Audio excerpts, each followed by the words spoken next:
queridos ouvintes, estamos aqui no AltaCast Podcast, o podcast que fala de saúde de forma descomplicada e descontraída. E eu sou Larissa Mello, apresentadora deste podcast, sócia e proprietária aí do Alta Performance. Estou aqui com o Elber Mello, especialista em treinamento físico personalizado, também sócio do Alta Performance.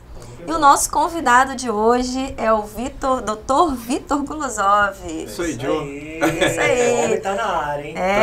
Tamo aí. Dr. Vitor é endocrinologista, especialista em endocrinologia esportiva e atua aí com atletas de alta performance. Sim. Certo? Sim.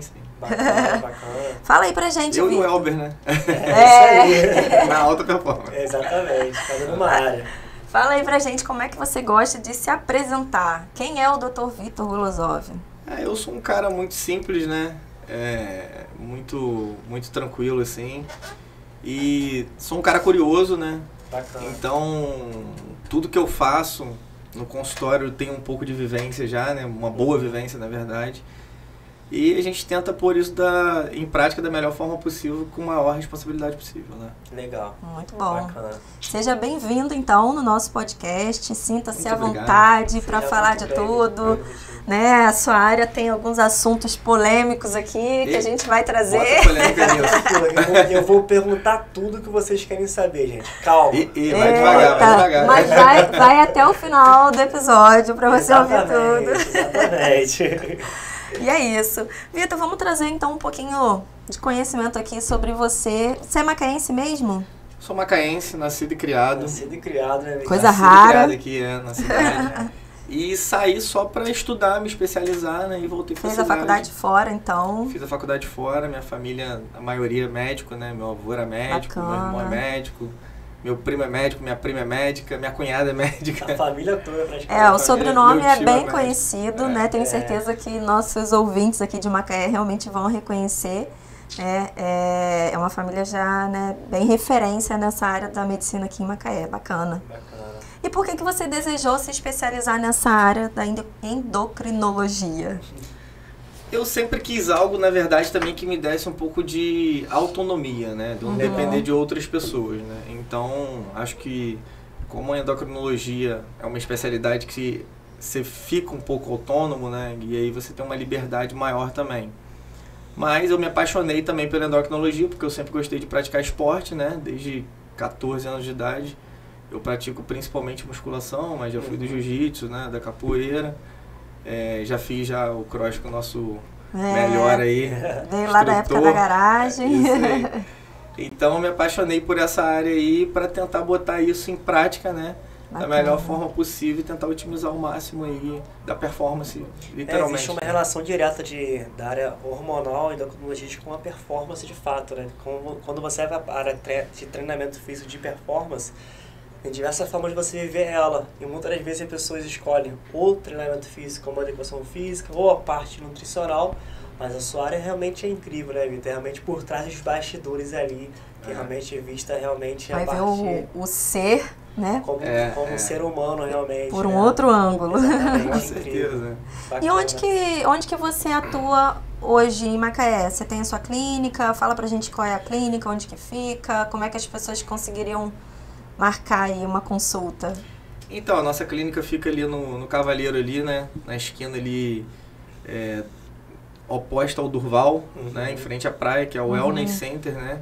Que é um centro de saúde e bem-estar. E ali fica o meu consultório, né? Junto com o meu irmão, que é neurologista, né? Então, dentro da clínica a gente tem atividades voltadas para a saúde, né? Tem o pilates, tem tratamento da coluna vertebral. Hoje a gente é referência em tratamento da coluna vertebral. Bacana. Meu irmão é neurologista, especialista em Sim. coluna, né? E a gente tem hidroginástica, né? Tem uma parte de estética lá, de drenagem, de Bem microagulhamento. integrativo então, né, Vitor? Com certeza. Todas as áreas. Tudo voltado para a saúde. Que né? incrível, cara. Muito bom. Então fica pertinho, bem localizado ali pra galera Então, já. bem ali nos Cavalheiros, Verdade. no mesmo quarteirão ali do Durval, né? Na Justamente. esquina oposta. Isso. Seria Bacana. o térreo do Hotel Prata ali, no caso, né? Um anexo. Show de bola. Show. Perto de todo mundo. E aí, além da medicina, quais são as outras atividades que você hoje em dia gosta de fazer, além de passear com o cachorrinho. Pô, que existe aí o Thor e Ted, né? Sabia que você ia entrar nesse assunto. Temos que falar dessas duas feras aí, o Thor e o Ted. Não, o Dr. Vitor é visto aí pelos calçadões das praias de Macaé, passeando com o cachorrinho. São minhas paixões, cara. É meu momento ali de lazer. Legal. Onde eu me distraio mesmo, boto a cabeça no lugar. E tá vindo outra paixão aí, né? Esposa grávida. É verdade, parabéns. Mais um filhote. Mais um filhote. Mas você vai fazer você dormir melhor, não vai? Pô, rapaz, já não tô dormindo bem, mas já durmo pouco. Fazer recuperação muscular, esquece. Rapaz. Meu Deus, tem que regular tudo. Faz parte. Acho que bacana, Vitinho.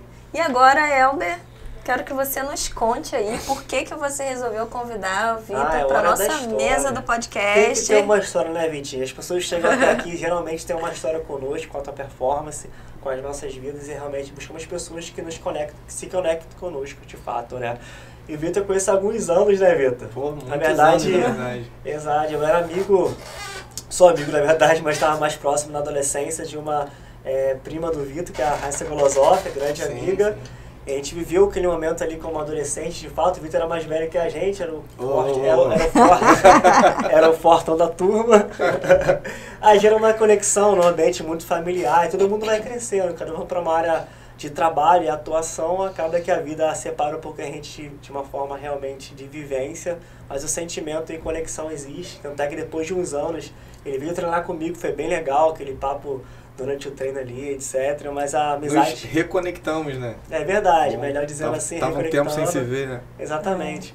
E a amizade sempre permanece, mesmo cada um seguindo uma área um pouco mais distantes assim, mas sempre conectado. Nem tanto, né? Agora tem a conexão, né? É verdade, lembrou bem que agora tem alguns alunos que querem realmente complemento um pouco mais direcionado e eu falo, pô, Vitor, referência, tem que ir lá no Vitor para acompanhar nessa área realmente da endocrinologia. Então, estamos aí, é uma longa história e creio que vai realmente agregar muito valor para os nossos ouvintes aí. Muito bom. E o nosso episódio de hoje nós vamos falar sobre o uso dos hormônios para o emagrecimento, o ganho de massa muscular e performance. E aí a minha primeira pergunta é, quando é que eu devo procurar um endocrinologista? Não, mas calma aí, se você quer emagrecer, ganhar massa muscular ou ganhar performance, já curte esse vídeo aí para nos ajudar no engajamento, galera. Mas vamos lá, quando eu devo então procurar um endocrinologista? A endocrinologia é uma área muito ampla, né? Então, tem diversos sintomas que você pode procurar um endocrinologista, né? Então, na obesidade, o ideal é procurar um endocrinologista, né? Se você está desconfiando que você tem diabetes, né? Ou está com sintomas de diabetes também, né? No caso de distúrbios da tireoide também, né? E tudo isso vai influenciar também na composição corporal, né? Mas questões de libido, cansaço, aumento de massa muscular, emagrecimento, né? Então a gente pode atuar em diversas áreas aí. E realmente a endocrinologia é uma especialidade fantástica, né? Porque você atua no equilíbrio do organismo, né? Na homeostase do organismo. E o bacana entender sobre equilíbrio, né, Vitor? Porque as pessoas quando pensam em resultado, de forma geral falando, resultado, seja para emagrecimento, seja para ganho de massa muscular, seja para saúde. Existe algo muito comum na nossa sociedade hoje que é se automedicar e pergunta para o amigo, pô, o que você tomou para emagrecer? O que você tomou para ganhar massa muscular? O que você utilizou para tal resultado, né? E pessoas de forma muito comum dizendo se automedicam por realmente indicação de um conhecido ou de outro, etc. Existe alguma forma errada de você utilizar realmente os hormônios para resultado, seja para emagrecimento, seja para ganho de massa muscular? O que você diz sobre isso? Isso é uma coisa muito comum no consultório, né? Normalmente a galera chega pra mim já, né, já usando hormônio, né? Porque o amigo da academia falou, toma isso, toma aquilo, né? Enfim, e se a gente pegar no meio do esporte mais comum, que é o fisiculturismo, né? É aí que é complicado mesmo, porque normalmente eles têm coach, tem nutricionista, tem treinador de pose, né? Então tem uma gama de pessoas ali. Várias indicações ali, né? Influenciando ele a tomar alguma coisa, né? Lógico que o uso de hormônio para performance, né, agora foi até proibido aí pelo CFM, mas o uso de hormônio para performance eu acredito que não seja uma coisa que você tem que usar em grande quantidade, né? Então, muita gente já me procura usando em grande quantidade, né? Esse é o maior problema aí. Então, as pessoas têm a falsa impressão que usar muita coisa, você vai ter um maior resultado. E não é, senão estaria todo mundo forte, né? Estaria todo mundo atleta, estaria todo mundo magro, né? Então, não existe nada que te emagreça diretamente, né? Não é assim que funciona, né? Então, a gente pode usar medicamentos como coadjuvante, né? Se a gente der um exemplo aqui, a sibutramina, que para mim é um medicamento que eu não gosto, tá? É pessoal meu. Acho que é um medicamento que tem muito efeito colateral. É um medicamento que ele age indiretamente no emagrecimento, porque ele acaba inibindo a fome e você emagrece, você acaba comendo menos. Entendi. Só que dá o rebote. E o que é o rebote? Fome em excesso. Ele vai comer tudo de novo e vai acabar recuperando, né, essa perda de peso aí que ele tinha. Você vê que é um dos casos, então, da pessoa realmente se automedicar e talvez ter um prejuízo muito maior do que o resultado que ele esperava ter, né? Interessante. Sim, sim. E pensando em pessoas com adolescente, 18 anos de idade, acabou de chegar na fase adulta, cheio de hormônio, pô, se inspira no fisiculturista, quer ficar grande e utiliza os hormônios. E o que você dizer para esses adolescentes ou adultos de nova idade? Qual é o caminho certo, né? Vamos pensar em realmente, pô, tô bem, cara, tô bem hormonalmente, mas quero ficar realmente mais forte. Vamos lá. Se a gente pensar, né, a nível de competição, né, de fisiculturismo, como você estava falando, eu acho que um adolescente de 17, né, um jovem adulto de 18 anos aí, ele ainda não vai ter uma maturidade muscular completa. Então, o ideal é que ele nem comece a usar, a não sei se ele tiver déficit hormonal, né? Entendi. Porque o corpo ele vai respondendo, né? Então, qual que é o problema do ser humano hoje, né? O ser humano é imediatista. Então, ele quer tomar hormônio para preparar o corpo. Às vezes o cara nem começou a treinar ainda, já quer... Quer o hormônio primeiro. É aquela velha história, né? O cara compra roupa da academia, tudo, mas nem se matriculou ainda. Nem se matriculou, né? Novo, enfim. É verdade. Então, o que eu vejo muito na prática é a galera quer tomar hormônio para se preparar. E, na verdade, você tem que se preparar para receber hormônio. É diferente. Interessante. Então é algo a longo prazo, né? Então os jovens têm que pensar de forma estrutural primeiro, para depois pensar em talvez, se por necessidade, algum déficit que seja, utilizar o hormônio para um resultado além do que ele já fez pelo básico, pela base ali, né? Sim, entendi. Com certeza. E pessoas com mais idade, poxa, cheguei aos seus 50 anos de idade, possivelmente com uma baixa hormonal, é necessário, não, todos que estão com a idade mais avançada têm que repor ou não? Existe aqueles que não precisam? Então, na maioria dos casos que eu vejo no consultório, né, existe às vezes um diagnóstico errado, né, ou uma nomenclatura errada da reposição hormonal que as pessoas falam. Existe sim a diminuição da produção hormonal de acordo com a idade, né, mas déficit hormonal realmente, né, você descobre um pouco mais jovem, né, um pouco mais ali na adulto, na é algo mais fisiológico, então, né? Sim, já tem um déficit aqui, independente da idade. Isso, aí você vai ver que ele realmente não produz uma quantidade de hormônio. Aí você tem que dosar várias moléculas, né?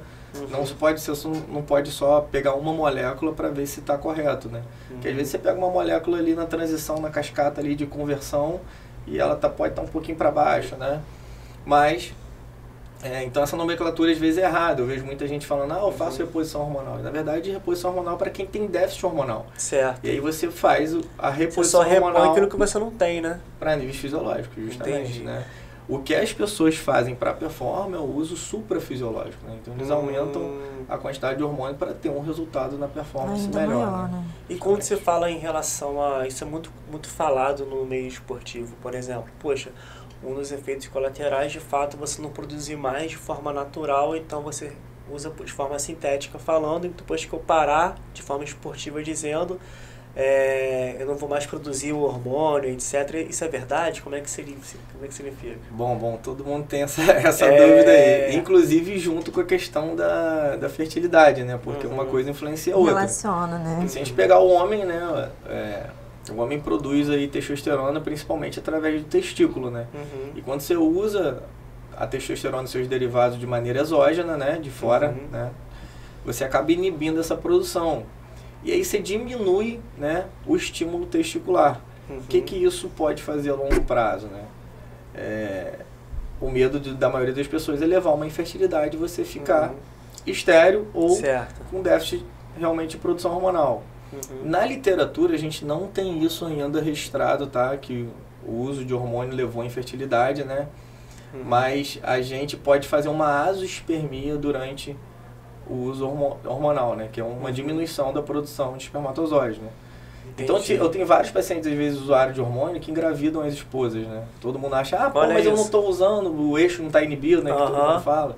E, na verdade, durante o uso você faz uma azoospermia, mas você tem que pensar o seguinte, durante o uso do hormônio, pô, você diminui a produção ali bastante. Mas a gente produz 60 milhões. Produzindo, né? A gente produz 60 milhões de espermatozoides, né? Entendi. Então, você produzir 1000, só basta um para poder resolver o problema, né? Mas então, normalmente é reversível, tá? Você para de usar, você faz uma terapia pós-ciclo para regular o eixo mais rapidamente, né? E normalmente, nos meus pacientes lá, 100% dos casos, a gente conseguiu reverter. Deixa eu trazer um exemplo que eu, sendo ético, sem citar nomes de fato, né? Certo. Tem um rapaz muito influente que ele fala, ele é super a favor do uso de anabolizante. Ele fala que ele utiliza uma dosagem semanal só para não ficar broxa. Já tem seus quase 50 anos de parada. Aí entra no assunto polêmico. Porque ele fala assim, olha, já cheguei no shape que eu quero, mas se eu parar de usar, eu tenho uma baixa realmente na questão sexual, então eu utilizo uma dosagem semanal só para essa questão agora. Em jovens saudáveis, a gente vê, já tem registro na literatura, que até 500 mg de testosterona semanal, a gente não tem efeito sobre a libido, né? Diretamente sobre a libido, né? A gente sabe que a libido ela está muito mais relacionada ao emocional, né? Ao psicológico, do que realmente ao ambiente hormonal. Olha tá? que legal. Então, eu já peguei, fisiculturista com 3, 4 mil de testosterona no organismo, veio se queixar de libido pra mim. Eu falei, cara, você tá provavelmente problema psicológico, emocional, então, etc. Tudo influencia, né, cara? Então, se você tá estressado, né? Se você tá bem no relacionamento, né? Se é um relacionamento, às vezes, é muito antigo, né? Eu tenho muito paciente, muito casal com queixa de libido, às vezes, vai me procurar. Você vê os caras, às vezes, estão 10, 15 anos juntos. Aí eu brinco até, né, cara? Você já sabe como vai começar, como vai acabar. Depois tem que tomar banho e se limpar. Aí você fala, depois eu faço isso. Então, você acaba vendo uma coisa muito comum, às vezes, em casais com maior tempo de relacionamento, que é essa preguiça, né, de ter uma relação. E a gente, né, nós, seres humanos, somos seres adaptáveis, né, cara? Então, se você vai deixando pra lá, você se adapta a não ter relação sexual. E aí você para de sentir vontade, né? Como que você volta a sentir vontade? Fazendo, sem vontade mesmo. Nossa, que interessante. As pessoas têm uma falta, então, de libido, não tem a ver com a parte hormonal, mas realmente a prática, a vivência. Na maioria das vezes não, né? Mas a gente sabe que se você usar uma quantidade de hormônio, né, acima de 300, 500 principalmente, você já faz um desnivelamento hormonal muito grande no organismo, né? E isso realmente, né, vai afetar sua libido, você vai ficar um pouco mais arisco ali. Só que isso é como se fosse um empurrão, né? Entendi. Daqui a pouco vamos supor que você mantém esse nível hormonal. E aí seu cérebro reconhece que agora aquele ali é o normal, né? E aí volta tudo ao normal. Entendi. Entendeu? Mas na maioria dos casos é mais psicológico mesmo, emocional ali, enfim. Entendi. Ainda mais nesse cotidiano que a gente vive, né, gente? Conturbado aí de estresse, todo mundo querendo trabalhar, ser atleta, ser pai, tudo mesmo. Ansiedade também, realmente alta. E quais são os efeitos colaterais, de fato, assim, desse uso errado da coisa, né? Quando a pessoa decide ir pelo caminho do excesso, vou tomar porque um amigo indicou. Quais são esses efeitos colaterais? Atletas, porque às vezes o cara nem tá pensando nisso. O atleta ele é mais instruído, talvez, né? Assim, às vezes também às vezes a instrução vem de uma pessoa que não é profissional da área de fato. Né? O atleta, eu vou te falar que ele é até um pouco mais contaminado, assim, por causa do meio, né? Então, às vezes, vai ficando normal aquela quantidade alta de hormônio, ele vai achando normal, né? Porque no meio todo mundo já tá usando muita coisa. Entendi. E só vai aumentando. Mas, assim, de efeito colateral, né? Tem vários efeitos colaterais, né? E eu sempre falo na minha consulta que menos é mais, né, cara? Então, como eu falei, não adianta você se entupir de hormônio, porque isso é um trabalho de formiguinha, né? A gente que treina há muitos anos, a gente sabe que não tem milagre, né? Então, como eu falei, estaria todo mundo... né, bem aí. Então, nesse caso, menos é mais, né? Mas efeitos colaterais mais comuns, assim, que são visíveis, né? Que todo mundo já, o cara tá usando hormônio, é acne, né? E queda de cabelo, né? Então, se você já tem uma predisposição para desenvolver acne, queda de cabelo, o hormônio vai potencializar isso aí, né? Você pode fazer, né, como eu te falei, uma azoospermia ali, né, durante o uso, né, diminuição da produção do espermatozoide, né, a espermatogênese diminui. Muita gente tem a dúvida sobre o fígado, né, porque antigamente, né, hormônio, bomba, né, que é a vulgo bomba. Entendi. Hormônio faz mal pro fígado.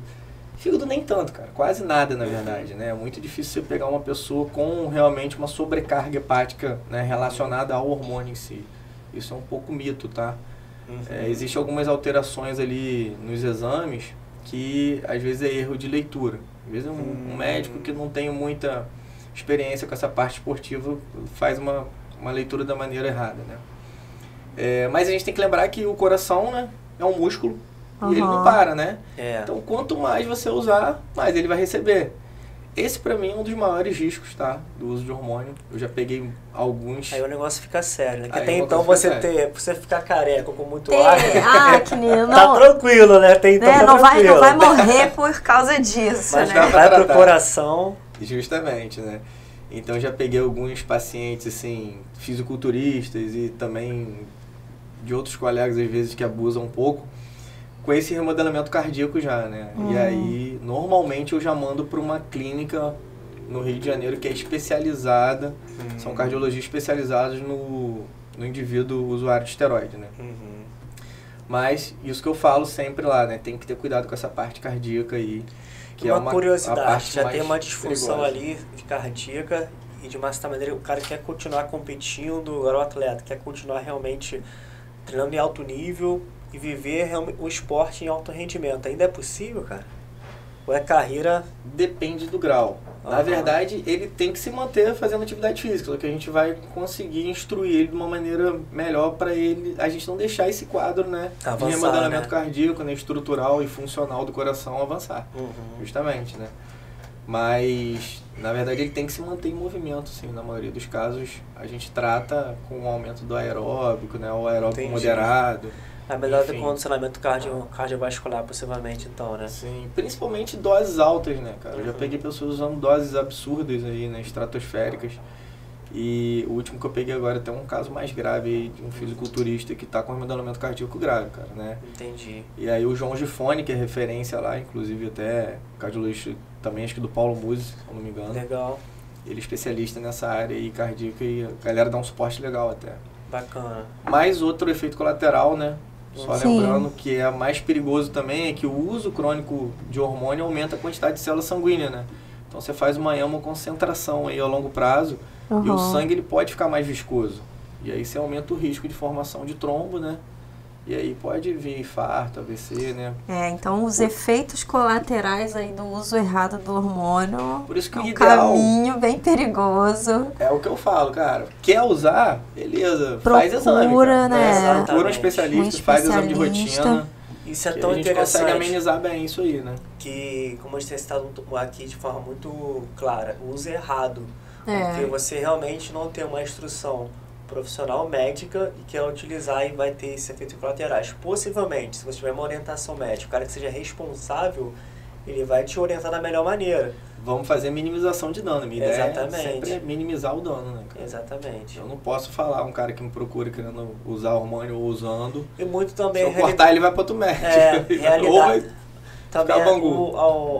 a pessoa por trás, né? O cara não é um esportista. O cara só quer realmente ter um corpo pro verão. Pô, muda todo o cenário, sabe? É bem diferente.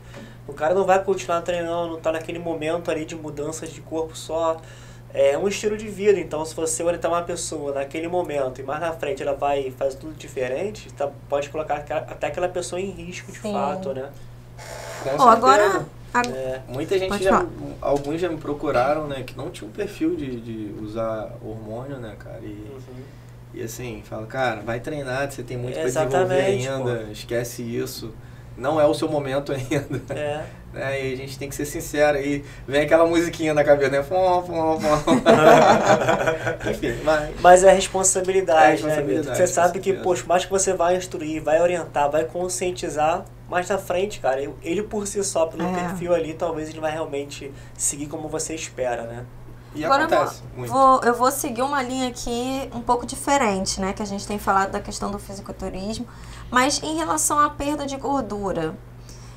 Porque também existe essa veia, né? Algumas pessoas que procuram, não quero emagrecer, vou procurar um endócrino. Sim. Existe aí algum hormônio específico que ajude nesse processo de perda de gordura? Existe essa relação? Vou te falar, uma pergunta um pouco mais cotidiana que acontece. Pô, o que eu tomo pra emagrecer? O que eu tomo pra ficar grande, né? Geralmente é assim, o que eu tomo pra ganhar massa muscular e qual que é o bom pra emagrecer? Fala do emagrecer. Qual é o remedinho pra emagrecer aí?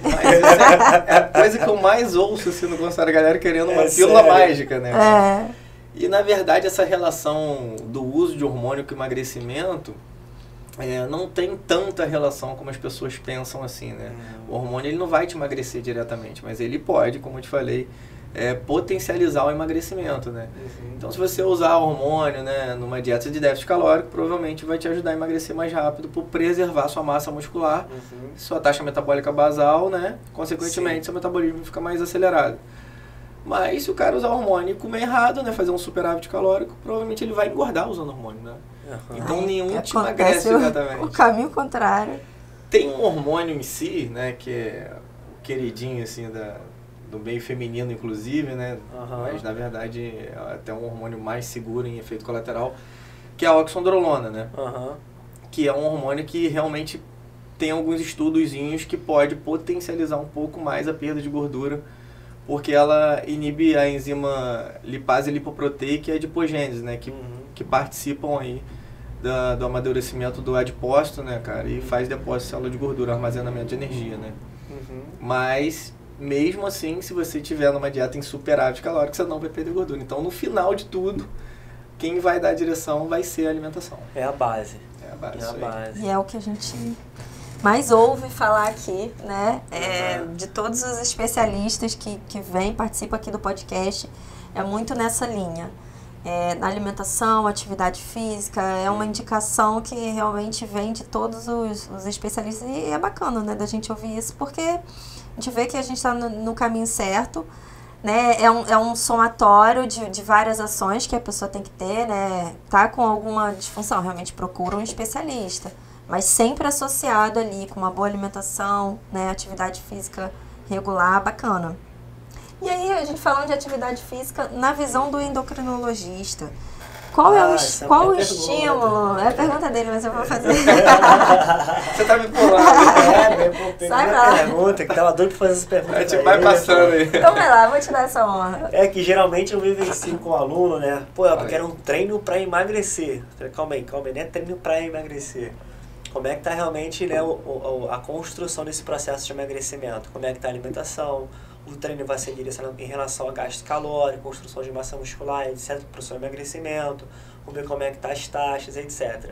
Mas na sua visão, antes de contribuir com a minha, você como endócrino, qual seria realmente a melhor proposta metabólica de treino para um emagrecimento? Olha, eu sempre falo que emagrecimento é um conjunto de fatores, né, e de estímulos aí. Mas, isso aí. Como a gente falou, o final vai ser o déficit calórico. Legal. Mas, se a gente pegar um padrão, né, do exercício aeróbico ali, né, e o exercício, né, de sobrecarga, né, de peso ali, né, de musculação, pegar duas pessoas, assim, semelhantes, né, botar a mesma dieta em déficit calórico, lógico, né, para o emagrecimento, provavelmente, com certeza, na verdade, provavelmente não, mas com certeza, o exercício com carga vai ser superior ao aeróbico. Exato. Porque ele tem uma demanda maior, né, de gasto energético, e além de você preservar ou aumentar sua massa muscular, o que vai contribuir para aumentar sua taxa metabólica basal. Vivo, de consumo de energia. Com certeza, né? Mas lógico que é sempre um conjunto, né? Eu falo que o aeróbico, ele cuida da saúde cardio, né, pulmonar, né? Então você melhora a oxigenação pulmonar, né, aumenta o VO2, você melhora a circulação, melhora a pressão arterial, melhora o colesterol, né? Lógico. Você aumenta a flexibilidade metabólica, né? Você aumenta a sensibilidade insulínica, né? Então tudo te ajuda ali para potencializar a queima de gordura, né? E já o exercício resistido, né, com sobrecarga, cuida da saúde ósseo-muscular, né? Então Sim. aumenta a fixação de cálcio nos ossos, né? Aumenta a densidade mineral óssea, você aumenta a massa muscular, né? Que é o que o idoso precisa. Então às vezes Sim. você vê o personal caminhando com o idoso aqui na orla, Exato. pô, isso aí ele faz sozinho, né, cara? Ele precisa de ter uma Hidroginástica. cargazinha, porque ele precisa de força, né? Exato, treino Para de ele não força. cair, né? Para se ele cair, o osso dele tá mais denso, ele não ter uma Exato. fratura, né? Então é um conjunto, né? Sim, sim. Enfim, mas, respondendo a pergunta, né? Com certeza o exercício com carga, com a mesma dieta em déficit calórico, vai ser superior ao aeróbico, sim, na perda de O gordura resultado aí, final. Bacana. por aumento do gasto calórico aí. E essa resposta é tão legal, Vitor, porque eu sigo a seguinte linha. Eu penso muito em 3 pilares para obter resultado. O objetivo do aluno, eu quero emagrecer, eu quero ganhar massa muscular. O outro, eu quero ter qualidade de vida, eu quero simplesmente ter uma performance esportiva. Eu quero ter um objetivo dele. Ele nos procura com um objetivo muito bem definido muitas das vezes, né? Mas também tem as necessidades dele, que normalmente é feita uma avaliação para entender de fato. Como você citou, cada proposta de treino tem esses benefícios mais atrelados. De fato, o treino de força ele vai melhorar em carga mecânica a composição óssea, assim como muscular. E como também o treino cardiorrespiratório vai melhorar o seu condicionamento cardiorrespiratório, cardiovascular, enfim, melhorar a oxigenação muscular, para uma melhora do ganho muscular de fato. Então, uma vez que eu entendo a necessidade daquele aluno, eu consigo direcionar com uma predominância para que ele venha obter o resultado do objetivo esperado. Então, pensando em emagrecimento diretamente falando, o treino de força não pode deixar de existir, na verdade ele precisa estar presente, né? Então normalmente foi muito... E vice-versa, te cortando aqui, vice-versa, porque vou dar aqui uma experiência pessoal minha, né, cara? Sim. Teve uma época que eu ficava fazendo só carga, e daqui a pouco faltava ar pra continuar, né? Então eu tava começando a me cansar muito rápido.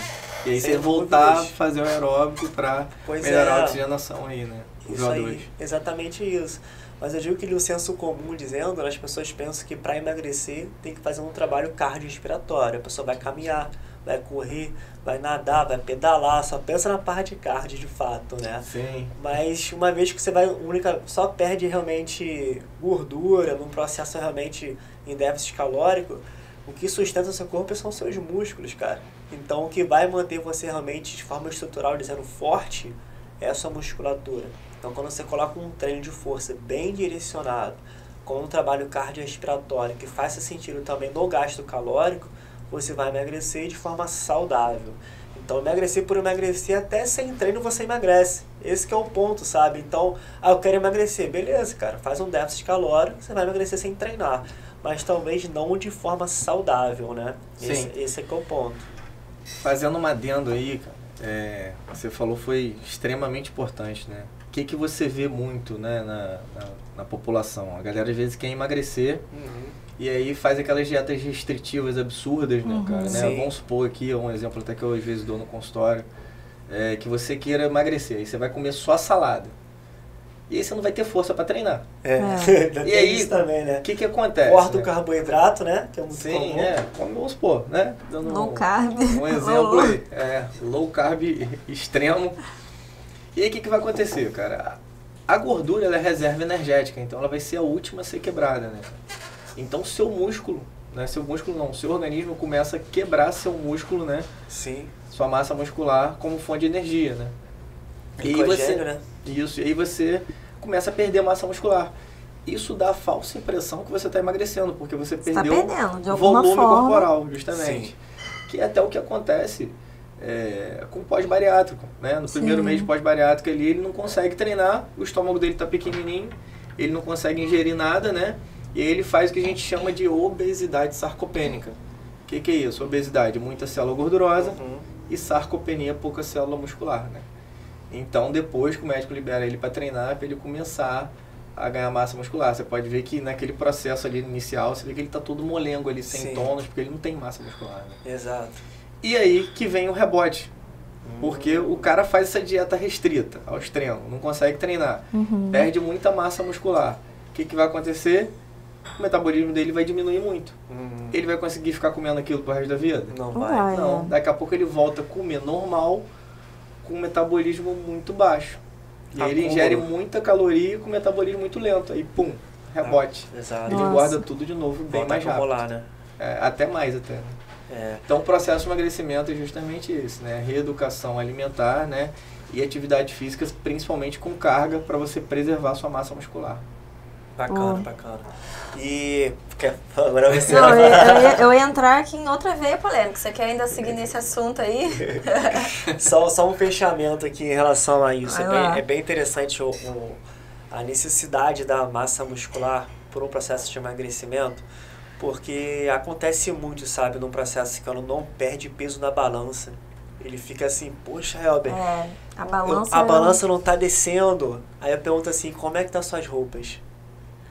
Tá vestindo melhor. Tá boa, Lógico, porque a massa magra não tem a mesma circunferência do peso de gordura. A pessoa tá perdendo gordura, tá ganhando massa muscular, que tem mais densidade de fato, e ela tá realmente emagrecendo sem perder peso. Aí a pessoa fica assim, poxa, mas eu não tô descendo na balança. Cara, esquece a balança, olha pro espelho. Olha pra sua roupa. É muito comum, né? A pessoa lá com a gente, ela faz uma primeira avaliação quando inicia, principalmente quando vem buscando essa questão do emagrecimento. Então, ela vem numa condição ali, né, mais extrema. E aí, quando ela faz ali uma segunda avaliação, ainda não teve tanto ganho assim que ela esperava, né? E aí vem essa coisa, o peso tá praticamente o mesmo, porque nesse início ela perde gordura, mas também já tá ganhando massa. E aí vê na balança, tá a mesma coisa, praticamente não tive resultado. Aí Helber começa a destrinchar, não, vamos ver aqui, a composição corporal. É o que eu falo até no consultório, né? Nossa ideia é que não é alterar seu peso, é alterar sua composição corporal. É isso aí. Porque eu tenho paciente de 120 quilos obeso e tem paciente muito forte de 120 quilos. O peso é o mesmo, a composição é diferente. Né? Exatamente. Mas roupa é uma boa opção aí pra você, né, medir. E espelho, né, principalmente. Espelho, tem que se ver, cara, isso aí mesmo. Se você fizer aquele antes e depois é até melhor, cara. Tipo, você vê nitidamente. A pessoa vê nitidamente mesmo. Sim. Bacana. Agora com você. Eu ia entrar aqui na via do hormônio da testosterona, né? Que tem essa questão aí. Em relação a essa associação da testosterona pra mulher. Pra mulher, né? Pra mulher. Né? E agora, hein? Como que o uso da testosterona pode ajudar? Vamos fazer a pergunta que as mulheres vão para entender um pouquinho mais para ele. Ele falou que aonde é produzido de fato a testosterona. Pô, mas a mulher não tem testículo. Como é que é isso, Vitor? Me explica mais um pouquinho. Boa, a mulher produz testosterona através do ovário, né? Aí, viu, galera? Entendeu? Também tem testosterona. Já traz um esclarecimento aí. Isso aí. Com certeza, são as que é muito comum. hormonais da mulher. Eu fiz uma pesquisa, sabe, no Google da vida. E aí fala muito que a testosterona é um hormônio masculino, né? Sim. Mas a mulher também produz testosterona. Tem esse esclarecimento. Essa nomenclatura que é um hormônio masculino, né?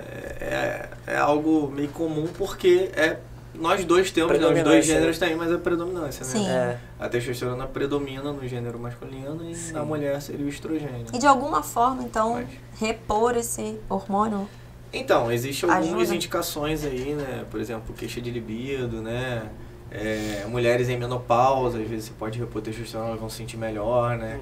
Em sarcopenia, né? Muita perda de massa muscular.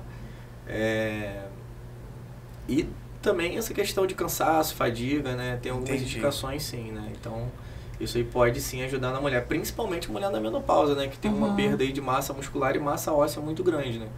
Então, você fazer uma reposição, né? Não só de estrogênica, mas de testosterona junto, vai ajudar bastante aí na mulher na qualidade de vida dela, né? Em geral, né? Na questão sexual, na questão de disposição, né?